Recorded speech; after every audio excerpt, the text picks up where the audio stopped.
لک الحمد یا اللہ الصلاۃ والسلام علیک یا رسول اللہ اما بعد۔ سلسلہ ہے ناظرین کے سوالوں کے جواب دینے کا۔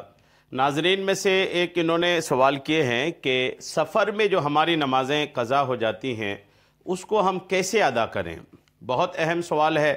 نمازیوں کو سفر سے واسطہ پڑھنا ہی پڑھنا ہے، تو ایسی حالت میں دوران سفر جو نمازیں چھوٹ گئی ہیں اس کو کیسے قضا کریں؟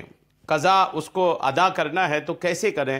آئیے، بہت ضروری مسائل ہیں، اس لیے گزارش ہے کہ توجہ سے سنیے گا اور سن کر کے اسے دوسروں تک پہنچانے کی بھی آپ سعادتیں حاصل کیجیے گا۔ سفر کے تعلق سے یاد رکھیے گا کہ ہر سفر کی نمازیں قصر ہوں ایسا نہیں ہے۔ سفر میں شریعت میں ایک میعاد ہے۔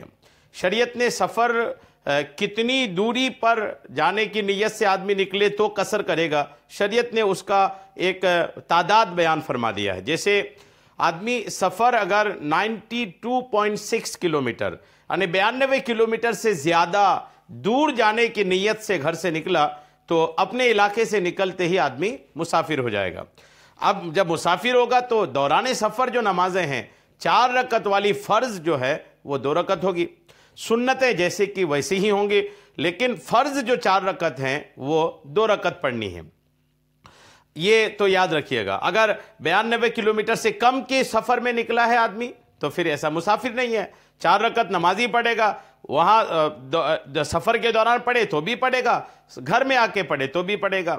لیکن اگر یاد رکھیے گا، توجہ سے سنیے کہ اگر آپ 92.6 کلومیٹر یعنی 92 کلومیٹر سے زیادہ کی دوری کی نیت سے اپنے گھر سے نکل گئے، علاقے سے باہر ہو گئے، اور اس بیچ آپ کی کوئی نماز قضا ہو گئی، اور وہ قضا نماز آپ سفر کے دوران بھی ادا نہیں کیے بلکہ اس کو آپ گھر آ کر کے ادا کر رہے ہیں، اس کو آپ نے گھر آ کر کے ادا کر رہے ہیں۔ اگر سفر کے دوران بھی ادا کیے تو بھی بات وہی ہے، گھر آ کر کے ادا کر رہے ہیں تو بھی وہی بات ہے۔ لیکن سوال چونکہ گھر میں آ کر کے تعلق سے لوگوں کا کنفیوژن ہوتا ہے کہ سفر میں قضا ہوئی، گھر میں آ کر کے واپس ادا کر رہے ہیں تو کیسے ادا کریں؟ یہ کنفیوژن ہے۔ میں انشاءاللہ آپ کو عرض کرتا ہوں، آپ توجہ کے ساتھ سنیے گا۔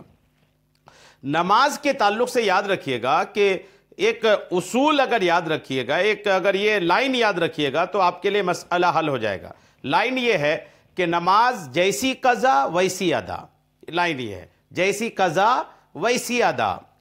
لہٰذا حالت اقامت میں ہونے والی قضا نمازیں یعنی گھر میں جو آپ کی نمازیں قضا ہوئیں وہ بھی اگر آپ سفر میں پڑھیں گے تو آپ کو پوری پڑھنا پڑے گا، 4 رکعت والی 4 رکعت ہی ادا کرنی ہوں گی۔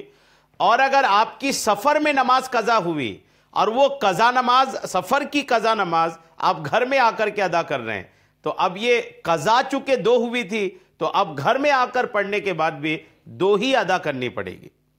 یہ یاد رکھیے گا، جیسی قضا ویسی ادا، یہ جملہ یاد رکھیے گا۔ آپ جب گھر میں تھے، آپ کی ظہر کی نماز مثال کے طور پر چھوٹ گئی تھی، اب آپ سفر میں ہیں، گھر میں جو ظہر چھٹی تھی آپ سفر میں وہ ادا کرنا چاہتے ہیں تو آپ کو 4 ہی پڑھنا پڑے گا، 4 فرض پڑھنا پڑے گا۔ اور مثال کے طور پر آپ سفر کے دوران تھے، آپ کی عصر کی نماز چھوٹ گئی تھی اور آپ گھر آ گئے ہیں اور عصر کی نماز آپ گھر میں ادا کرنا چاہ رہے ہیں، وہ جو آپ کی سفر میں چھٹی تھی تو آپ گھر میں ہونے کے بعد بھی 2 ہی پڑھیں گے۔ کیوں؟ اس لیے کہ جیسی قضا ویسی ادا۔ قضا 2 ہوئی جو سفر میں تھے، 2 ہی رکعت آپ پر واجب تھی، قصر واجب ہے تو 2 ہی رکعت واجب ہونے کی وجہ سے چھٹی بھی 2 ہی رکعت، تو آپ گھر میں آ کر کے بھی 2 ہی پڑھیں گے، جیسی چھٹی ویسی ہی ادا ہوگی۔ یہ تو کلیئر ہو گیا بالکل انشاءاللہ۔ امید ہے کہ آپ کو پوری طور پر سمجھ میں آ گیا ہوگا۔ اللہ کریم ہم سب کو عمل کی توفیق عطا فرمائے، آمین، بجاہ النبی الامین صلی اللہ تعالی علیہ وسلم۔